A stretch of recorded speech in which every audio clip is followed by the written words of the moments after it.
Buenas tardes, compañeros. Buenas tardes, profesora de curso Pamela Godoy. Hoy día vamos a presentar lo que es el etnocentrismo y relativismo cultural. Nos tocó exponer este tema a mi compañera Brenda Flores y quien les habla, Maricel Lazo. Entonces, vamos a ver qué es el etnocentrismo. Bueno, el etnocentrismo es una actitud o tendencia común que significa mirar en menos otras culturas, costumbres, por encima de las del resto, ¿no? O sea, nosotros miramos en menos las otras culturas por el simple hecho de que no son las nuestras. Cotag, por ejemplo, nos da una definición simple y él nos dice que es una postura o conducta que podemos observar. Y eso es lo interesante, porque no solamente es una ideología o un pensamiento, y surge cuando la gente considera que sus creencias culturales son más veraces, más adecuadas, más morales respecto que las de otros grupos. Entonces, como vemos en la siguiente imagen, ¿qué se puede ver en esa imagen?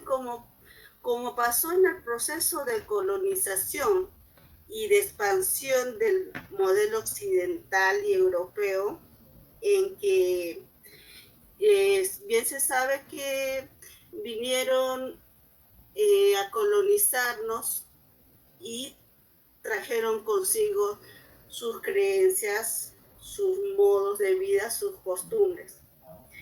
Y consideraban tal vez también que sus sistemas de fe eran mejor que los otros. Por ejemplo, ellos trajeron el cristianismo. Entonces, y no solamente lo imponían su forma de pensar, sino también lo promovían como como un mejor sistema de valor, de creencia y todo eso. Entonces, ellos trajeron su religión y de esa manera fagocitaron la religión de los aborígenes, de las personas que vivían en Sudamérica. También tenemos otra definición según Sharma, que es el etnocentrismo. Él dice que el etnocentrismo es un fenómeno social, decimos que puede ser observado, descrito, comparado. Este fenómeno puede manifestarse en cualquier conjunto de individuos e implica una diferenciación entre la pertenencia o no a un grupo. Existe siempre marcar la diferencia de quién soy yo y quiénes son los míos y quiénes son los otros. Aparece un elemento interesante. También existe este proceso una consideración de la forma de vida propia y la forma de vida de otros grupos, ¿no es cierto? En este proceso comparativo, uno siempre se pone en un peldaño un poquito más arriba, un poco más arriba siempre, ¿no? Porque uno siempre se va a catalogar como algo que es mucho más que los demás. Y también aporta un elemento que es una actitud del etnocentrismo. El etnocentrismo es una palabra compuesta por etnos y centrismo. tiene que ver también con un contexto en el cual estamos de situarnos, que nosotros estemos en el centro. Desde allí observamos qué es lo que pasa a nuestro alrededor. Por eso se da el etnocentrismo. Mi etnos, no estamos hablando de etnias culturales, de aborigen, de nativos. Hablamos de etnos como básicamente tu identidad. Tiene que ver con tu grupo de referencia. Y eso significa que tu punto de referencia está en el centro para poder observar todo lo que me rodea a mí. Yo puedo observar desde el centro todo lo que me rodea. En este proceso se observa todo lo demás. Yo me valoro estando en el centro, me autovaloro culturalmente mejor, socialmente mejor. Pues bien, hay un elemento importante también. Y agregamos en estricto rigor, como lo que se plantea, es observado e investigado, el etnocentrismo también es un fenómeno o tendencia de cualquier grupo humano que consiste en interpretar la realidad desde los propios parámetros culturales. En estricto rigor, si solo pensamos que el etnocentrismo es sobrevalorar lo propio, no entendemos la complejidad del concepto. Porque uno puede ser etnocéntrico, pero no necesariamente amenazar a otros con su etnocentrismo. Entonces, nosotros nos preguntamos, ¿qué es el etnocentrismo?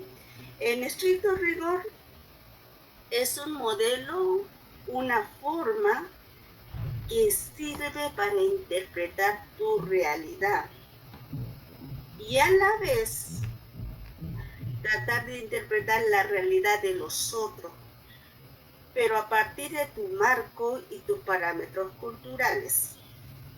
La cultura es un contexto que te rodea y este contexto es un universo simbólico dentro de lo cual todo lo que haces resulta todo inteligible, normal, adecuado. Por lo tanto, es etnocentrismo. Pero esa forma de percibir la realidad no es objetiva. Se aplica además el juicio de valor. No es neutral.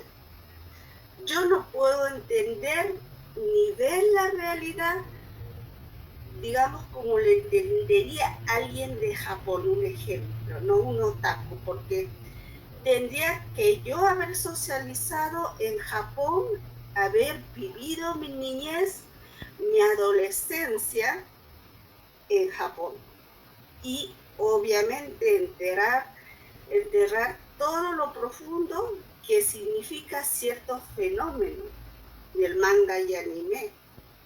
Como yo no tengo esa capacidad, porque no soy nacido en Japón, yo solo puedo interpretarlo como un otaku chileno, digamos. Yo tomo algunos elementos, los interpreto, los imito, usando mis propios parámetros culturales, porque me cuesta ir más allá.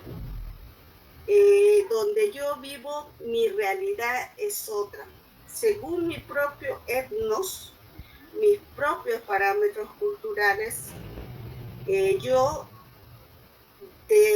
no voy a de repente ser un otaku japonés neto.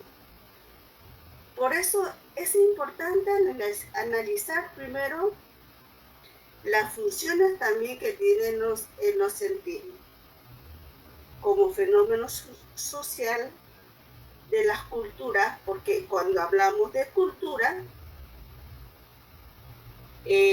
aunque la diversidad de la tolerancia y el respeto que tiene otros que la gente, que tiene por otras tradiciones culturales, debemos entender primero, para entender el fenómeno cultural del etnocentrismo, qué tareas cumple. ¿Ya? Por eso dice Levi Strauss, dice, plantea lo siguiente, que el etnocentrismo, ¿ya?, es natural y consustancial a la especie humana. Bueno, ¿qué es lo que él quiere decir, no? Levi Strauss quiere decir con este concepto, con estas palabras, que nosotros no podemos escapar de él. Todos somos etnocentristas, porque desde el punto de vista que tú perteneces a una cultura, posees una identidad, no solamente individual, tú eres miembro de un grupo. Digamos, la condición para ser miembros de un grupo, obviamente, es ser etnocéntrico. Es el deseo de cada cultura, es resistirse a las demás culturas que les rodean. Es una forma de un límite con los demás, obviamente, ¿no? Yo tengo mi cultura, yo me limito con los demás por ciertas diferencias. Entonces, incluso a veces eso es saludable de distinguirse. Hay veces también diferenciarnos de los otros.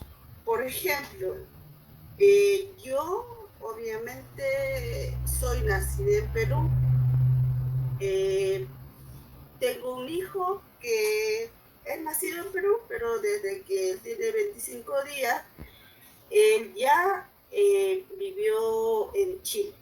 Entonces, él está sociabilizado acá en Chile, va a un colegio chileno, tiene compañeros que son chilenos, entonces él se va a comportar como un chileno más, pese a que él haya nacido en Perú. Y eso es lo que yo puedo ver, y se puede demostrar allí el etnocentrismo. ¿En qué sentido? Que, por ejemplo, llegó a las fiestas patrias y yo le dije a mi hijo, pensando que quizás él pueda responderme de una manera que yo pensaba que me responde, pero obviamente nadie se ve. Por eso les digo que es etnocentrista. Cuando yo le dije, hijo, tú naciste en Perú, pero tú amas más Chile o Perú.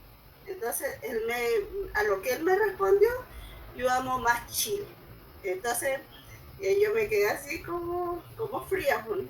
Pero eso es el etnocentrismo, porque él no nació, no vivió su niñez allá. Él vive en Chile, comparte costumbres chilenas, y obviamente él va a amar más esta tierra porque él está socializado acá. Entonces, por eso, además de eso, cada cultura busca marcar diferencias, tiene ciertos límites y entre los demás, ¿no es cierto? Además, las culturas, para no parecer, para no morir frente a otras culturas, en estos procesos de intercambio cultural, donde a veces una cultura termina desapareciendo, siendo devorada culturalmente por otra cultura, por eso deben permanecer de alguna manera impermeables. Obviamente todas culturas son permeables, porque hay momentos cuando yo soy peruana, hay personas que son chilenas, pero o sea, tenemos desde el punto de vista de que hay un intercambio cultural con el resto, hay un grado de permeabilidad, pero hay una especie de núcleo enocéntrico. Un núcleo enocéntrico están los elementos más fundamentales que no son transables. Ya, entonces por eso cada cultura busca marcar ciertos límites para marcar la diferencia entre nosotros y los demás.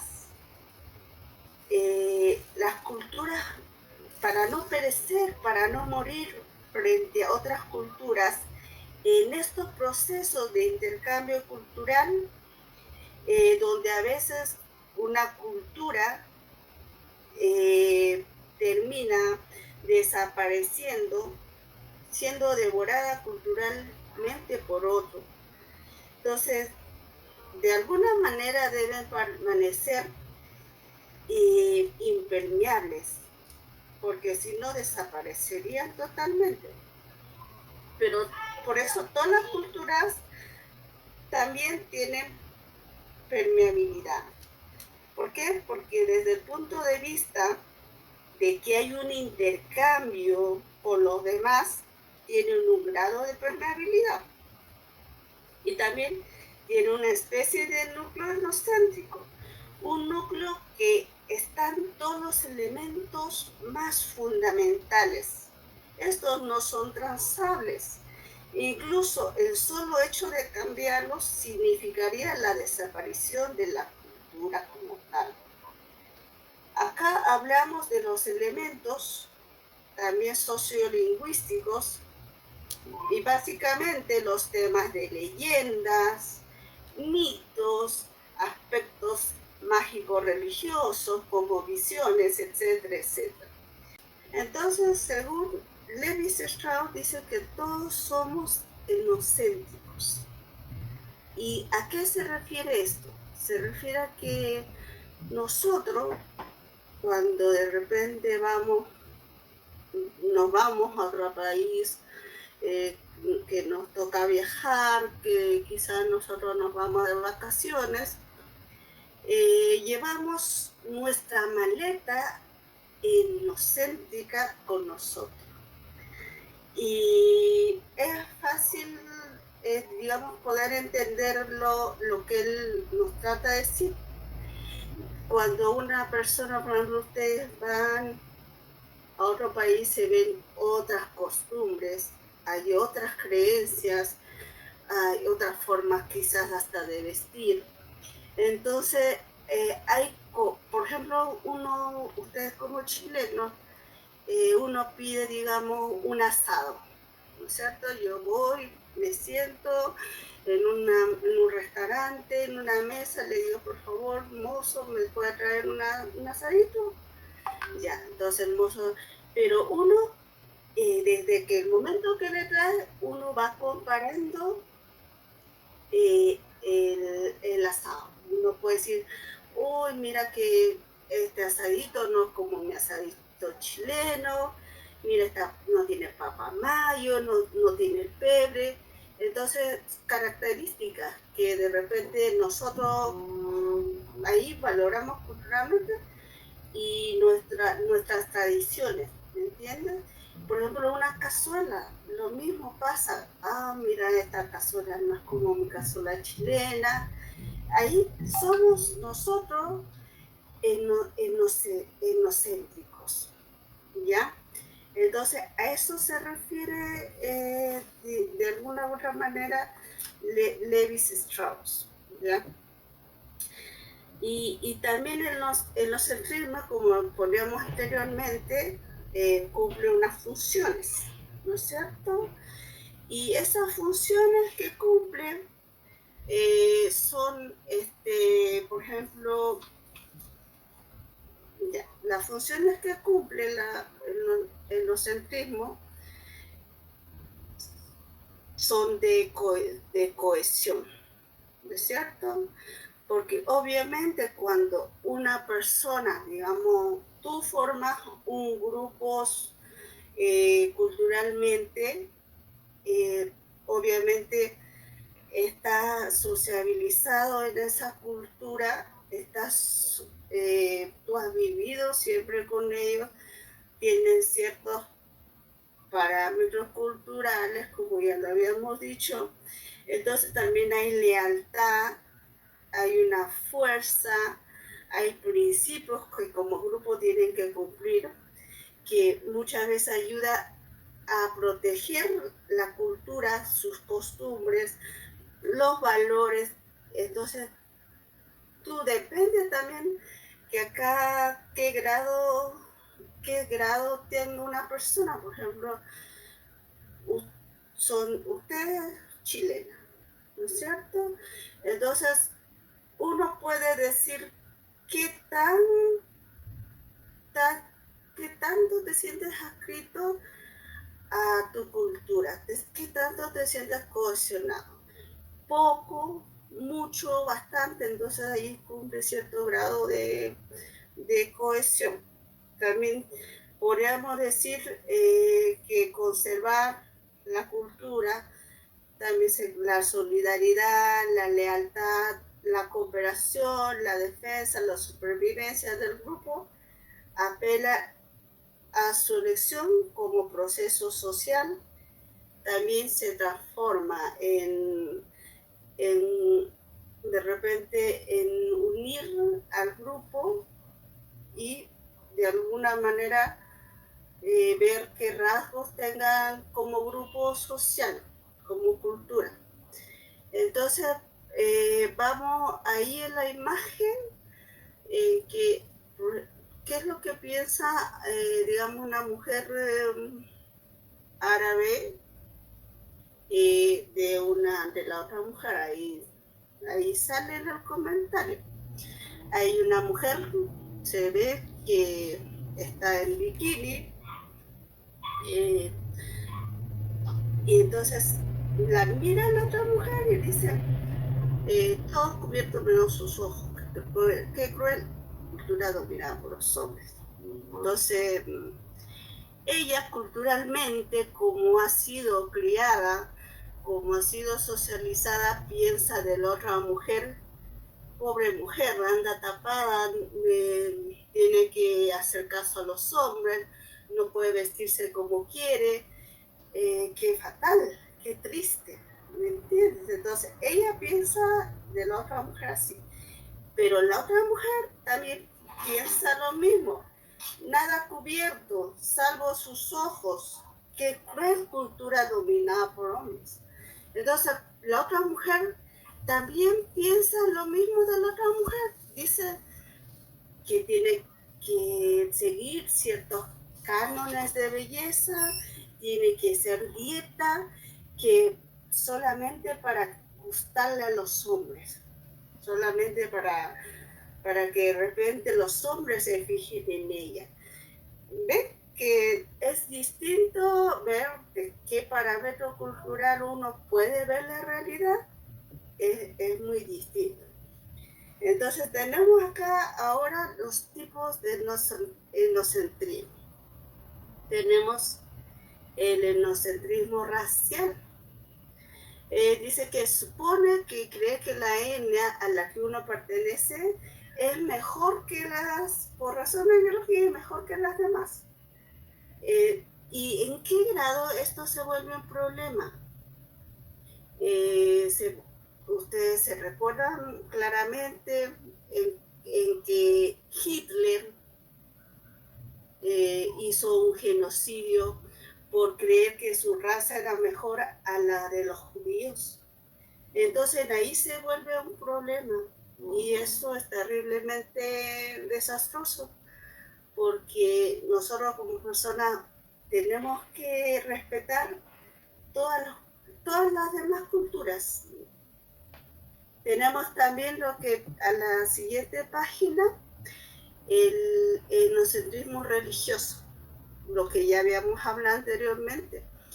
Ya, esto es muy común y hemos sido testigos de lo que ha pasado, la conquista de América por los españoles. Ellos lograron venir en este proceso de colonización con su sistema de fe y impusieron a las personas, los aborígenes, a los indígenas que ellos encontraron.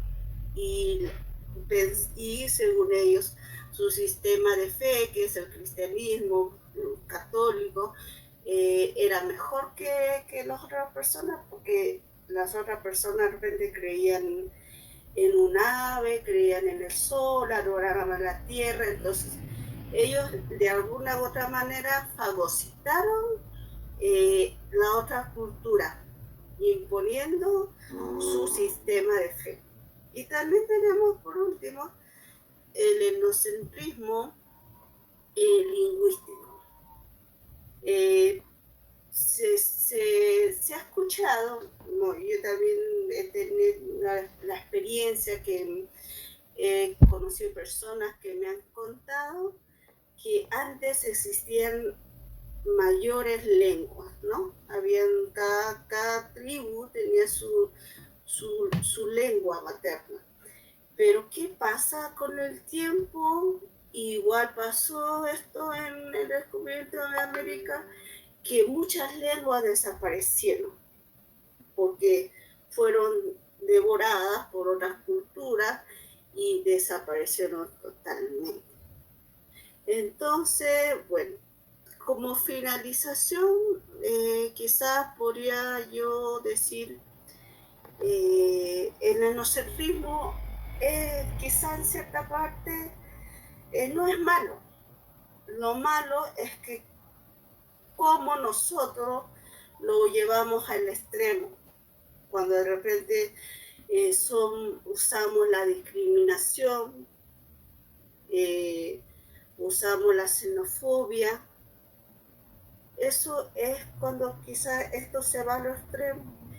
Y vuelvo a repetir, respetar culturalmente a los demás, porque todos, nuestra cultura, cada uno tiene su propia cultura y su propia cultura es hermosa y tiene sus matices, tiene sus características y es lo que de repente nuestros antepasados nos van dejando a nosotros y nosotros tenemos que igual fomentar eso y a través del tiempo seguir transmitiéndola a nuestras generaciones.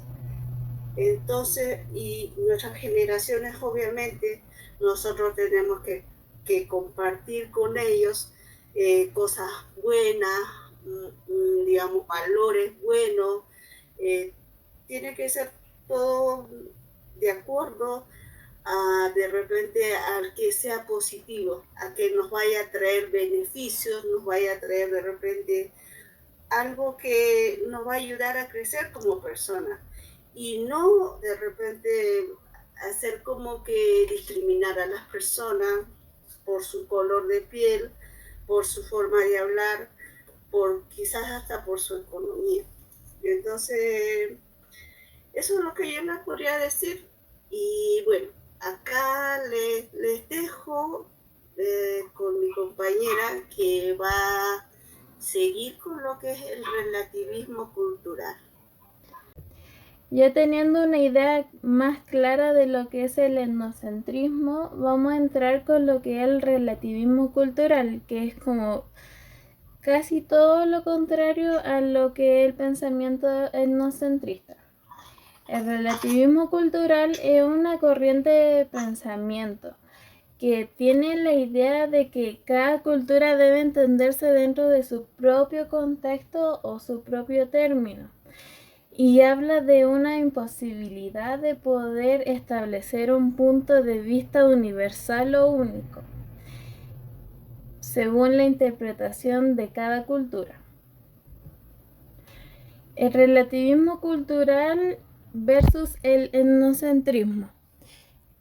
Como podemos comprender, el etnocentrismo es un poco más cerrado en cultura. Y el relativismo cultural tiene una postura de valores, que todo se debe considerar como válido dentro de lo que se define en el mundo. Ya, en segundo lugar, argumenta el relativismo cultural que el etnocentrismo es una posición totalmente infundada y moralmente desastrosa. Así que podemos entender que establece como 3 puntos. Que el etnocentrismo es una actitud ambigua y que habla de una exclusividad al otro. También habla de que el relativismo cultural es una reacción al etnocentrismo. Sin el etnocentrismo, el relativismo cultural no existiría.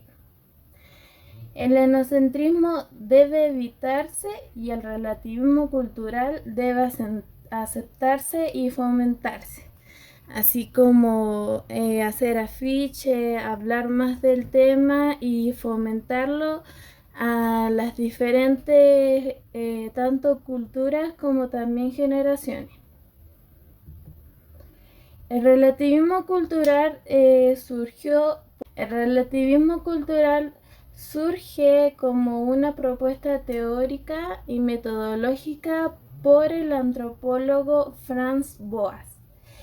Él expone que para poder estudiar o explicar o analizar una cultura se debe tener en cuenta el contexto cultural y sobre todo la historia de esta cultura.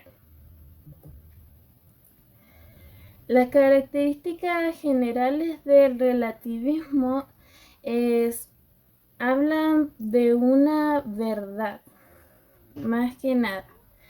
Entonces rechaza la idea de que la verdad sea solo una sola.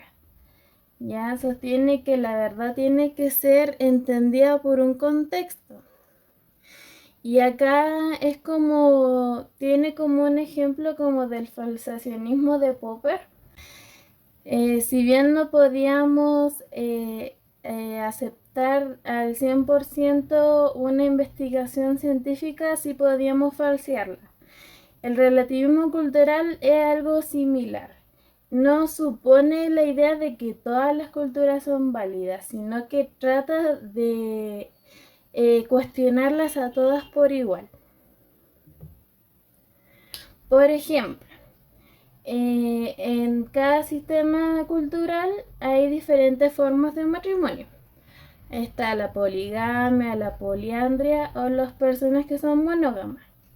Entonces, según esta corriente, la poligamia o un matrimonio que sea monógamo, ninguno de los dos sería superior al otro, sino que tendrían el mismo valor.